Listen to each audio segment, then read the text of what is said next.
Welcome to Sam Outside. I'm Salmon. I'm outside. This is absolutely one of my favorite times of year. So there are two of them, but I'm in the middle of one of them. So for me, in my part of the world, in the Muskokas, mid-Ontario, Canada, this is a beautiful time of year to be out in nature for a couple of reasons. So for me, it's mid-April through to mid-May. All right, so it's not 1 month. There's just a couple of weeks in there. So yes, I can still find patches of snow. And for those of you who saw a previous video, my river has stopped rising, but it hasn't actually started receding either. So it's I'll keep you updated on that. But more to the point, why this is one of my favorite times of year. First and foremost, the weather is perfect. All right, so 36 hours ago, it was below freezing, and not just slightly below freezing. It was -8 degrees Celsius, and here I am today. You know, more than 20 degrees warmer. It's t-shirt weather, all right? So getting a little more vitamin D. But there's extreme change in the forest, right? There's a lot more wildlife around. A lot of our migratory birds are out and they're nesting. And I've got loons on the lake, and I've got geese on the lake. They're nesting. So for me, it's a welcome return to some of our summer friends. As far as the forest goes, there's a lot of perennials coming up. So I shot a video a little while ago introducing the leeks or ramps. The trout lilies haven't bloomed yet, but I saw my first trillium stalks come up. They also have not bloomed yet. I'll be a couple weeks out for that.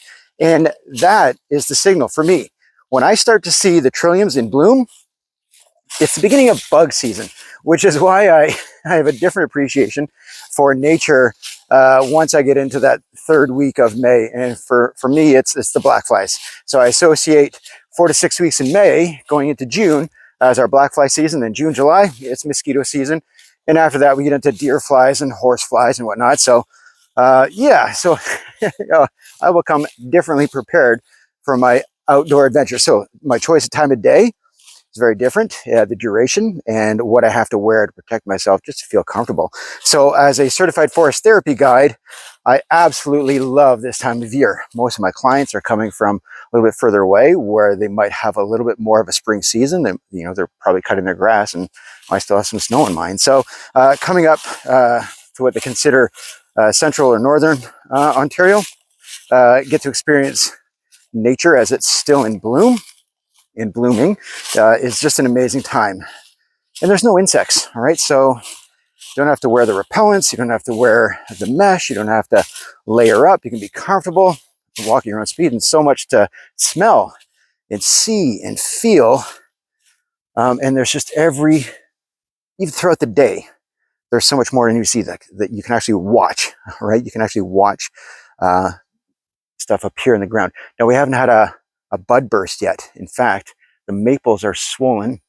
Some of the beech, some of the oak, they're not even close, all right? They're, in fact, as I look through the forest, I can still see evidence of the younger beech still holding on to some of their leaves from last year.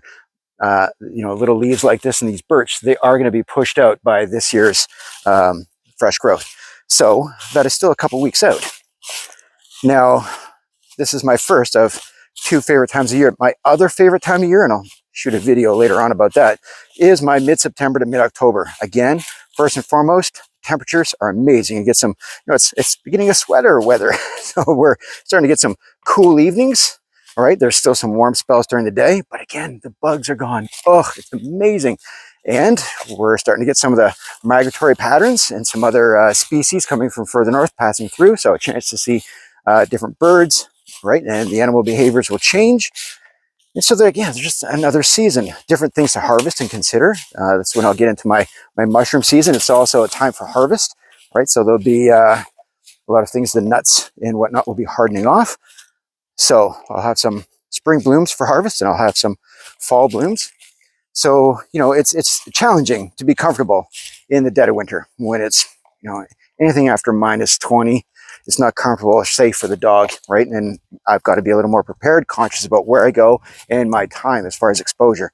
I don't have that concern at this time of year, which is why it's one of my favorites. I can be out for hours as long as I stay hydrated, got some energy, I'm good to go, right? And so for me, mid-April through mid-May, that's my favorite time prior to bug season. And then again, right in the fall, beautiful colors, beautiful landscapes. So this is it. I'm just starting to better appreciate the relief of not having to put on winter gear, feeling a little more comfortable. I don't have to worry about exposure, and I'm not yet prone to biting insects. So very much in tune with what is happening in the trees, with the birds, with the insects, and with the wildlife. And all of that will have another season of change in mid-September through mid-October. So this is the best time for me to invite guests who have yet to experience the full benefit of nature connection and forest healing with a guided forest therapy walk, and to advocate and participate in nature therapy and nature connection, forest therapy. A great time for you to practice that on your own. So please go outside. It's a beautiful time of year. All right? Be safe. I'll talk to you again real soon. Thanks for watching.